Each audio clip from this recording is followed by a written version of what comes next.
जब कोई पूछे क्या हाल है तो ना बताओ क्या हाल है, क्योंकि लोग आपसे आपका मजाक पूछने के लिए हाल पूछ रहे हैं।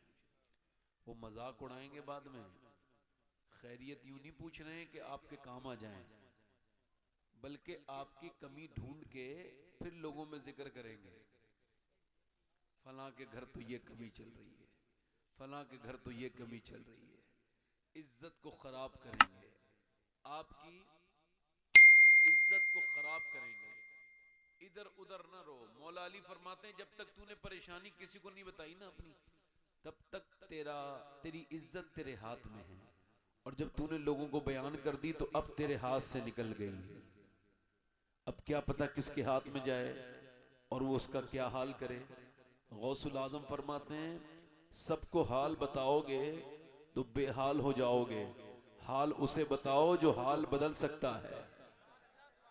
और वो कौन है बोलो? वो अल्लाह है। कौन है बोलो? जल्दी बोलो कौन है? वो अल्लाह है जो हाल बदलता है। वो कौन है? अच्छा, जब कहीं भी जाके रोगे तो नजर ना उठा पाओगे। वो कहेगा अरे सुनो, आज तू बड़ा सर उठा के चलता है, और एक दिन तू आया था मेरे पास, रोया था, अपनी औकात भूल गया। जहां भी रोगे इज्जत खोगे, और जहां भी रोगे तुम्हारी परेशानी भी दूर नहीं होगी और इज्जत भी चली जाएगी। अल्लाह फरमाता है तू मेरे सामने रो, मैं तेरी इज्जत और बढ़ा दूंगा और परेशानी भी दूर कर दूंगा। और अगर तू अल्लाह के सामने रोएगा तो फिर सबके सामने। मौला अली फरमाते हैं जो रब के सामने रोता है या रोती है, मर्द या औरत, फरमाते हैं फिर वो सबके सामने नहीं रोते, और जो अल्लाह के सामने नहीं रोते फिर सबके सामने रोते हैं। उनके तो अकीदे इतने कमजोर हैं, किसी बुत के आगे हाथ वो जोड़ लें, कभी तकलीफ आ जाए किसी शिर्क की तरफ वो चले जाएं। अल्लाह से अपने मामलात मजबूत करो।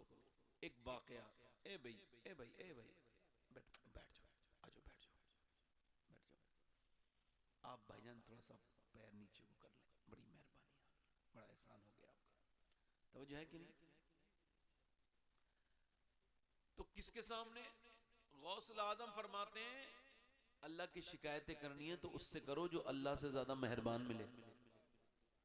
है कोई? तो फिर ये गम, ये बारिश, ये गर्मी, ये सर्दी, ये चौराहे पे बैठ के उसकी बुराइयां करते फिरते हो। अरे गर्मी की कौन डालता है? कौन डालता है बोलो? मौसमों को कौन बदलता है? एक साहब ने मुझसे कहा कि गर्मी बहुत हो रही है। मैंने कहा गर्मी हो नहीं रही है, अल्लाह मौसमों को बदल के अपने होने का एहसास करवा रहा है। एक मरतबा मदीने में हवा बहुत तेज चल रही थी। एक सहाबी ने कहा हवा बहुत तेज चल रही है। हुजूर ने फरमाया यूं ना कहो हवा तेज चल रही है, खुद थोड़ी चल रही है, मेरा रब चला रहा है तो चल रही है, यूं कहो। तो एक बादशाह ना पुराने जमाने में सफर पे गया शिकार करने। आपने शिकारी देखे होंगे। शिकारी जब शिकार करता है तो पागल से ही हो जाता है अपने शिकार के पीछे।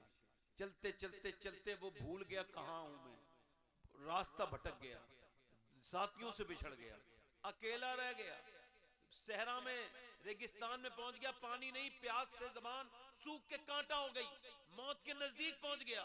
रोने लगा मालिक ऐ मेरे अल्लाह मेरी जान बख्श दे, मुझे पानी अता कर। आगे थोड़ी दूर चला तो देखा एक झोपड़ी थी। अल्लाह की मर्जी, झोपड़ी में जाके देखा तो एक बूढ़ा बैठा था। उससे बोला मैं प्यासा हूं, मुझे प्यास लगी है, मुझे प्यास पानी दे दो। उसने कहा ये रखा है, पी ले। 3-4 उसने उठा के गिलास या प्याले पानी पिए। फिर जब रिलैक्स हुआ बोला मैं बादशाह हूं इस मुल्क का, कभी कोई काम पड़े तो आ जाना, लो ये मेरी अंगूठी है, कभी काम पड़े तो आ जाना, मेरी अंगूठी दिखाओगे तो कोई तुमको रोकेगा नहीं, मेरे पास पहुंचा देंगे, VIP ट्रीटमेंट मिलेगा। उसने कहा ठीक है। अब वो गया, अब वो तो चला गया। 1-2 साल के बाद उसी आदमी को, झोपड़ी वाले को जिसने जान बचाई थी, कोई बात याद आई, उसको तकलीफ हुई तो उसे अंगूठी याद आई। अब गांव की देहात वाली जबान, उसने सोचा अंगूठी बेच के काम चला लो। फिर सोचा क्या पता बादशाह की अंगूठी कितनी महंगी हो, कितनी कीमती हो। वो बादशाह के यहाँ गया, लंबा सफर करके पहुंचा। जब वो पहुंचा तो अंगूठी उसने दिखाई तो उसको अंदर लेके चले गए। और जब अंदर लेके गए तो बादशाह के बड़ी इज्जत मिली, अंगूठी देखते ही लोग उसे सलूट मारे और एकदम अंदर पहुंचा दिया। वीआईपी ट्रीटमेंट के साथ अंदर पहुंचा तो देखा बादशाह सजदे में रो रहा है। वापस पलटा, बादशाह ने सलाम फेर के कहा कोई आया था? कहा पकड़ के लाओ। कहा तुम कौन हो? कहा मुझे पहचाना नहीं। कहा हाँ पहचान लिया, ये अंगूठी आपकी। कहा मैंने तेरे यहाँ गया था, पानी पिया था, जान बची थी मेरी, मगर ये बता वापस क्यों जा रहा था तू, ये बता। कहने लगा बादशाह सलामत कोई परेशानी आ गई थी, मैंने सोचा चलो आपको जाके बताऊं, फिर मैंने देखा आप भी किसी के सामने रो रहे हैं तो मेरे दिल ने कहा उसके सामने क्यों रोते हो जो खुद किसी के सामने रोता है, चलो उसके सामने रोएंगे जिसके सामने बादशाह भी रोता। सुभान अल्लाह, सुभान अल्लाह, नारे तकबीर, नारे रिसालत, हुजूर सैयद साहब किबला शहजादे गौसे आजम। कहाँ रोना है बोलो? आज के बाद कोई तकलीफ आए अल्लाह के सामने रो के देखना, कभी 2 रकत नमाज पढ़ के देखना। कभी कोई तकलीफ आ जाए, जाते हो ना अस्पतालों में जाने से पहले कभी मेरी बात को फार्मूला, कभी उसे पुकारो तो वो तुम्हारा करीम रब है, वो तुम्हारा रहीम रब है, तुम्हारे माँ बाप से ज्यादा तुमसे मोहब्बत करता है, माँ बाप से ज्यादा। वो कहता है मेरा जिक्र ऐसे करो जैसे अपने माँ बाप का जिक्र करते हो, उठते बैठते चलते फिरते खाते पीते अल्लाह को पुकारो। जब कोई परेशानी आए अल्लाह के सामने रोना शुरू करो। किसी को अपना दर्द बयान, मर्जी आपकी है, मैंने तो जो नुस्खा था बता दिया। जो बड़ी लंबी लंबी तकरीर में बात नहीं समझ पाएंगे आप 2 मिनट में समझ गए होंगे। समझ गए बात को? नहीं कि रोना किसके सामने बोलो? अंधे के सामने रो तो अपने भी नैन को, तो क्या जरूरत है उसके सामने ना रो। जब कोई एहसान करता है तो जताता जरूर है, मगर अल्लाह कभी नहीं जताता एहसान। अल्लाह ताला सलामत रखे। हमारे इजहार भाई हमारे शाहजहांपुरी माशाअल्लाह बड़े अच्छे शायर हैं, बड़े अच्छे नकीम हैं। ये सब लोग अच्छे हैं, ये उलमा, ये जितने उलमा हैं मैं इन सब का खादिम हूँ, मैं किसी लायक नहीं हूँ, मैं तो एक आम आदमी हूँ। मुझे तो ये भी खबर नहीं कि मैं जन्नती हूँ या जहन्नमी हूँ, क्या पता मर के मेरा क्या होगा, क्या हश्र होगा, अल्लाह मुझे माफ़ करेगा कि नहीं करेगा। उम्मीद है कि अल्लाह माफ़ करेगा। मैं किसी इज्जत के लायक नहीं, सारी इज्जतों के लायक मेरा रब है। तो आप हजरात जरा सुभान अल्लाह, कौन कौन लोग किसे किसे याद है जरा बताओ, जरा सुभान अल्लाह करके दिखाओ। नहीं जिन्हें याद हो जरा जोर से बोल के बताएं। वैसे सुभान अल्लाह कहने में कितनी नेकियां मिलती हैं? कितनी मिलती हैं बताओ? किसी को खबर है? नीचे से, ऊपर से नहीं, नीचे से पता है कितनी नेकी मिलती है सुभान अल्लाह कहने से? 90 मिलती हैं, 90 मिलती हैं। अब जिसके पास कम हो नेकियां वो जरा जोर से बोले सुभान अल्लाह, और जो बहुत बड़ा हो गया हो इबलीस की तरह वो ना बोले। आप जरा जिसमें कम के, जिसके पास नेकियां कम हो जरा जोर से बोले सुभान अल्लाह। माशाअल्लाह, अल्लाह को जिस नाम से पुकारोगे उसी का सदका मिलेगा। 2-3 शेर की फरमाइश है और मैंने ईगो भी कम नहीं कराया है। माइक बहुत अच्छा बोल रहा है भाई आपका, पढ़ दूं 2-3 शेर? ऐसे तो नहीं भाई, हम तो बड़ा सुन्नी लोग हैं, जरा हुजूर का जिक्र करते हैं तो मोहब्बत के साथ करते हैं, दोनों हाथ उठा के लब्बैक या रसूल अल्लाह।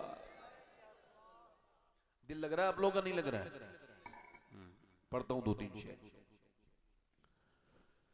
क्या बताऊं कि क्या मदीना है,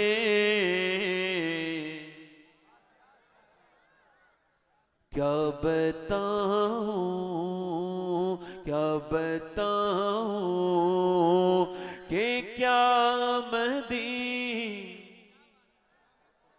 आपको पढ़ना है मदीना है। क्या पढ़ना है आपको? जो मदीना जाना चाहता है वो पढ़े, इंशाल्लाह बुलावा आएगा। और मदीना कोई अपनी दौलत से नहीं जाता, नियत से जाता है। एक रक्शे वाला मिला था मुझे भी। कितने लोग ऐसे हैं जो नात पढ़ते पढ़ते बूढ़े हो गए और खूब पैसा कमाए मगर मदीने नहीं गए, झूठ बोलते हैं वो। हाँ, उनको दिल में है ही नहीं मदीना देखने का। और मेरा इमाम तो इतने सख्त है, आला फरमाते हैं फिर न करबटली मदीने की तरफ, अरे वो चल झूठे बहाने वाले। वो कहते हैं जो एक बार चला गया दूसरी बार क्यों नहीं गया? सरदार भाई समझ रहे हैं? हजरत आलम ने ये शेर मेरे करीब के किसी आदमी के लिए कहा है, फिर न करबट ली मदीने की तरफ। अरे वो चल झूठे बहाने वाले हैं, और मदीना जो देख ले फिर उसका दिल लग जाए।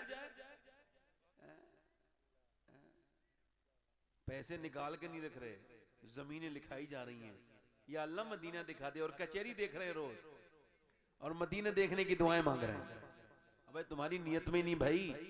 रक्षे वाला मिला मुझे मदीने में, कहने लगा मैं रक्षा चला के मदीने आया हूं।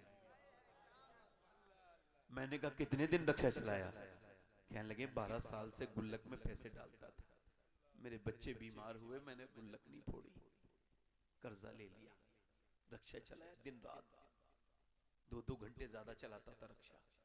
कभी कभी रात में लेके निकल जाता था शहर में कि 2 घंटे ज्यादा चला लूं, मदीने का कुछ किराया निकल आएगा।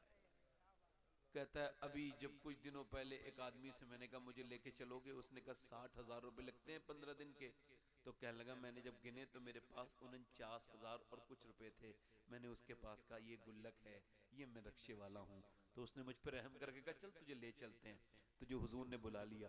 कहते मैं अपने घर गया, मेरी बीबी मुझसे बोली का क्या मामला? मैंने कहा मैं मदीने जा रहा हूँ।